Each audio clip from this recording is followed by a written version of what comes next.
नमस्ते प्यारे बच्चों, कैसे हैं आप सभी। आशा करती हूँ आप सभी स्वस्थ हैं, सुरक्षित हैं और अपने परिवार के साथ खुश हैं। मेरी भाषा हिंदी भाषा परिवार में आप सभी प्यारे विद्यार्थियों का एक बार फिर से स्वागत है। हमारी हिंदी की पाठ्य पुस्तक रिमझिम से पाठ 4 नन्हा फनकार हम पढ़ चुके हैं। इसकी कहानी आप अच्छे से जान चुके हैं। आज की इस वीडियो में हम इसी पाठ के अभ्यास के प्रश्न उत्तर के बारे में बातचीत करेंगे। आइए बिना देरी किए हुए शुरू करते हैं आज का वीडियो।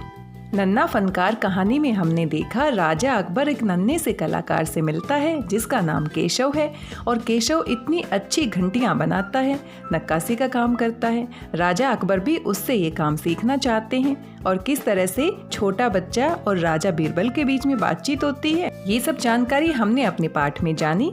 सबसे पहले प्रश्न है केशव की घंटियां। माशा अल्लाह, ये घंटियां कितनी सुंदर है, तुमने खुद बनाई है। बादशाह अकबर ने ये बात किस लिए कही होगी। कहानी के अनुसार ये बात बादशाह अकबर केशव से कहते हैं। और क्यों कहते हैं, आपके पास कुछ विकल्प दिए गए हैं, सभी को आपने ध्यान से पढ़ना है और सही उत्तर का चुनाव करना है। आइए विकल्प पढ़ लेते हैं। केशव के काम की तारीफ में, ये जानने के लिए कि घंटियां कितनी सुंदर है। केशव से बातचीत शुरू करने के लिए, घंटियां किसने बनाई यह जानने के लिए, क्योंकि उन्हें यकीन नहीं था कि 10 साल का बच्चा केशव इतनी सुंदर घंटियां बना सकता है। कोई और कारण जो तुम्हें ठीक लगता हो। तो हमें लगता है कहानी के अनुसार ड भाग सबसे सही है, क्योंकि उन्हें यकीन नहीं था कि 10 साल का इतना छोटा बच्चा इतनी सुंदर घंटियां बना सकता है। आइए दूसरा प्रश्न देखते हैं। केशव पत्थर पर घंटियां तथा कड़ियां तराश रहा था। उसके द्वारा तराशी जा रही घंटियों और कड़ियों का चित्र अपनी कॉपी में बनाओ। तुम्हें क्या कोई खास इमारत याद आ रही है जिसमें नक्काशी की गई हो? संभव हो तो उसकी तस्वीर चिपकाओ। इस प्रश्न के उत्तर में आपने केशव के द्वारा जो घंटियां और कड़ियां तराशी जा रही हैं उसका चित्र अपनी कॉपी में बनाना है। और साथ में अगर आप किसी ऐसी इमारत को देख कर आए हैं कभी जहां पर बहुत अच्छा नक्काशी का काम किया गया है, हाथ से उसको तराशा गया है, उसके चित्र या तस्वीर आप कॉपी में बना भी सकते हैं और चिपका भी सकते हैं। उदाहरण के लिए हवा महल जो कि जयपुर में है, कुतुब मीनार, अक्षरधाम मंदिर जो कि दिल्ली में है, इन पर भी बहुत सुंदर नक्काशी की गई है। इनके चित्र या तो आप चिपका सकते हैं या फिर अपने हाथों से बना भी सकते हैं। इस प्रश्न का उत्तर आप खुद से करेंगे। आगे है आना जाना। केशव के पिता गुजरात से आगरा आकर बस गए थे। हो सकता है तुम या तुम्हारे कुछ साथियों के माता पिता भी कहीं और से यहाँ आकर बस गए हों। बातचीत करके पता लगाओ कि ऐसा करने के क्या कारण हो सकते हैं।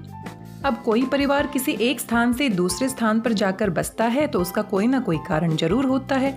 हो सकता है किसी के पिता कहीं पर काम करते हो और उनकी बदली हो गई हो, या फिर किसी के पिता कहीं पर काम करते हो, उनका रोजगार छूट गया हो, इसीलिए वो दूसरी जगह पर आकर बस गए हो। तो अनेक कारण हो सकते हैं। आप अपने आसपास के लोगों से बातचीत करके, अपने माता पिता से बातचीत करके इस प्रश्न का उत्तर लिख सकते हैं। आगे हमारे प्रश्न कहानी से हैं। तीसरा प्रश्न दिया गया है, अकबर को पहरेदार की दखल अंदाजी अच्छी क्यों नहीं लगी। अकबर जब केशव से बातचीत कर रहे थे तो पहरेदार बीच में आता है और अकबर को पहरेदार की दखल अंदाजी करना बीच में अच्छा नहीं लगता है। आप सोचिए क्या कारण रहा होगा। इसका उत्तर आप इस प्रकार से लिख सकते हैं। अकबर एक बहुत अच्छे राजा थे। उनका दिल बहुत बड़ा था। वे अपनी प्रजा का भला चाहते थे। समय समय पर सबकी सहायता करने के लिए और अपनी प्रजा से बातचीत करने के लिए वो लोगों से मिलते जुलते रहते थे। जब राजा अकबर केशव से बातचीत कर रहे थे तो केशव ने भी उसे आम इंसान ही माना। पहरेदार के आने से उसकी बातचीत में बाधा पड़ गई थी, इसलिए पहरेदार की दखल अंदाजी अकबर को पसंद नहीं आई, क्योंकि वो अपनी प्रजा से बातचीत कर रहे थे। आगे है प्रश्न संख्या 4। लगता है कोई बहुत बड़ा आदमी है। यहाँ पर बड़े आदमी से केशव का क्या मतलब है। अब केशव सोच रहा है कि ये जो आदमी मुझसे बात कर रहा है ये तो बहुत बड़ा आदमी है। अब बड़े आदमी का मतलब क्या हो सकता है कि बहुत अमीर आदमी होगा, या बहुत प्रतिष्ठित आदमी होगा, या बहुत प्रसिद्ध आदमी होगा। हम भी अपने आसपास अगर किसी व्यक्ति के पास बहुत ज़्यादा धन दौलत है, बहुत अमीर है, तो उसको बड़ा आदमी कह देते हैं। या फिर जिसको सभी लोग जानते हैं, जो बहुत ही प्रसिद्ध है, उसको भी हम बड़ा आदमी कह देते हैं। आइए अगला प्रश्न देखते हैं। खरगोश की सी कातर आंखें। कातर क्या होती है? डरी हुई। अब केशव बीच में डर जाता है तो उसके लिए प्रयोग किया गया है खरगोश की सी कातर आंखें। पशु पक्षियों से तुलना करते हुए और भी बहुत सी बातें कही जाती है, जैसे हिरन जैसी चाल। हिरन जैसी चाल का मतलब क्या होता है? हिरन की तरह बहुत तेज चलने वाला। ऐसे ही कुछ उदाहरण तुम भी बताओ। अब आपने सुना होगा लोमड़ी जैसी चालाकी। लोमड़ी बड़ी चालाक होती है, और कोई व्यक्ति अगर चालाक होता है तो हम कह देते हैं लोमड़ी जैसी चालाकी है उसके पास तो। कुत्ते जैसी नाक, कुत्ते को खुशबू बहुत दूर से आ जाती है, इसीलिए हम कहते हैं उसकी नाक तो कुत्ते जैसी है, यानी कि बहुत जल्दी उसको खुशबू या बदबू समझ में आ जाती है। शेर जैसी दहाड़, मोरनी जैसी गर्दन, कोयल जैसी आवाज, हाथी जैसी चाल, इस तरह के प्रयोग हम जानवरों के साथ तुलना करके करते हैं। आप अपने उत्तर में कुछ और जानवरों के उदाहरण भी दे सकते हैं और इस प्रकार से इस प्रश्न का उत्तर लिख सकते हैं। अगला प्रश्न है, अकबर ने जब नक्काशी सीखना चाहा तो केशव ने उन्हें संदेह भरी नजरों से क्यों देखा?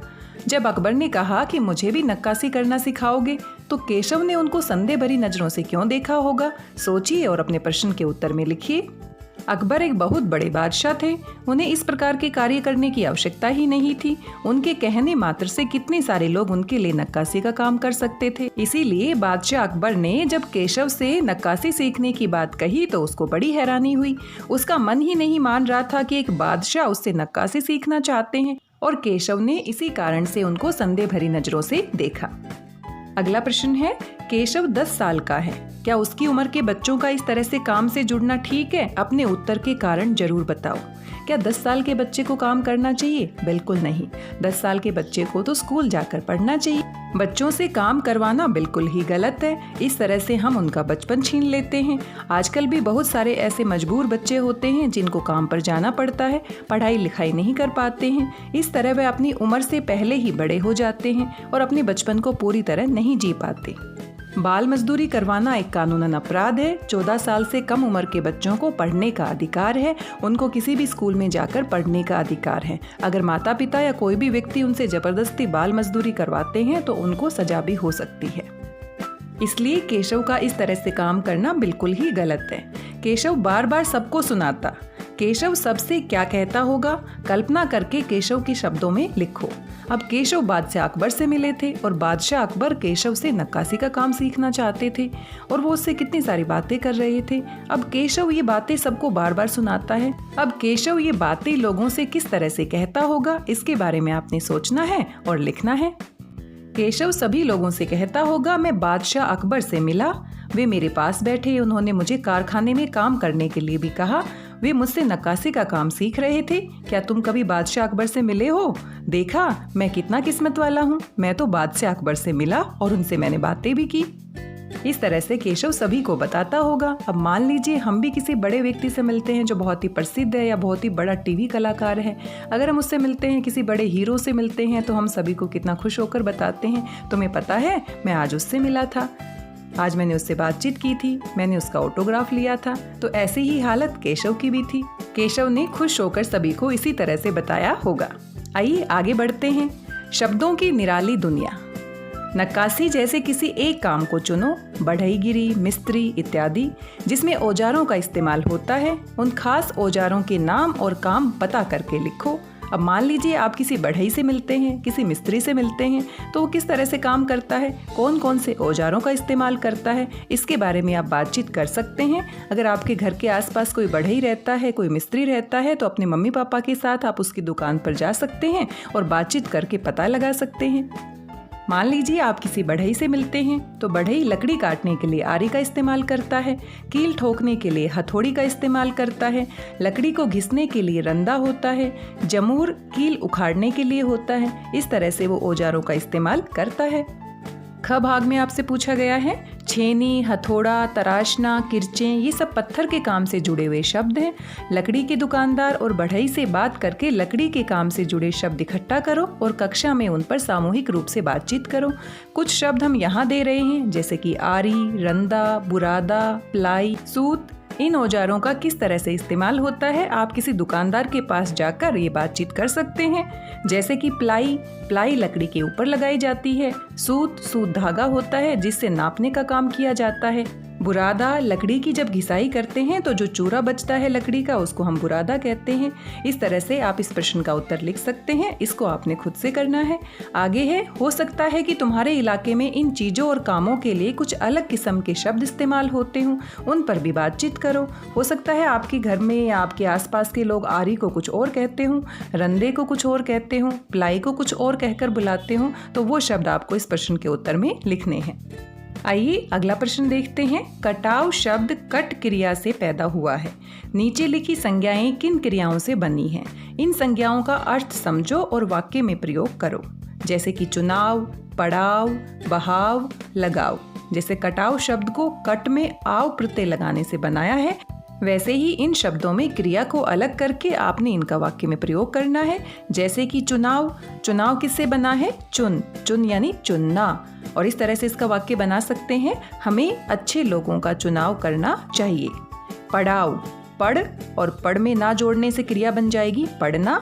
हम वाक्य बना सकते हैं, आज यहीं पर पड़ाव डाल लीजिए।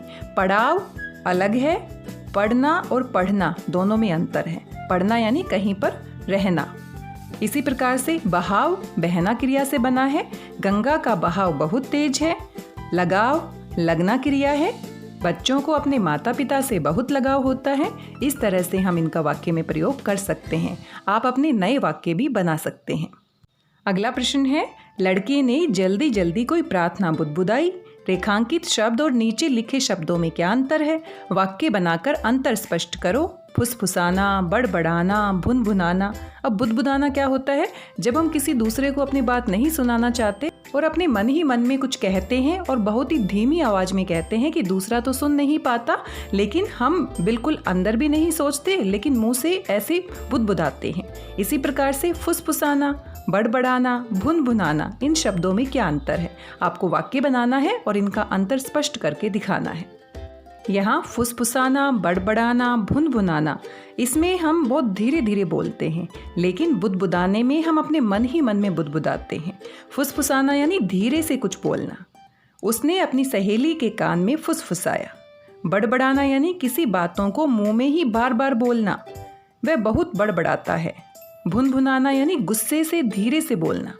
भुनभुनाना यानी कि जब हमें गुस्सा आता है और धीरे धीरे हम अपने गुस्से में कुछ बातें बोलते हैं, उसको भुनभुनाना कहते हैं। उसकी बात सुनते ही वह भुनभुनाने लगा। इस तरह से इनको हम वाक्य में प्रयोग करके दिखा सकते हैं। आप अपने वाक्य भी बना सकते हैं। अगला और अंतिम प्रश्न है, बेवकूफ खड़ा हो, हुजूरे आला के सामने बैठने की जुर्रत कैसे की तूने? झुककर इन्हें सलाम कर। महल के पहरेदार ने केशव से ये इसलिए कहा क्योंकि यहाँ पर कुछ विकल्प दिए गए हैं, इनको आपने ध्यान से पढ़ना है और सही विकल्प का आपने चुनाव करना है।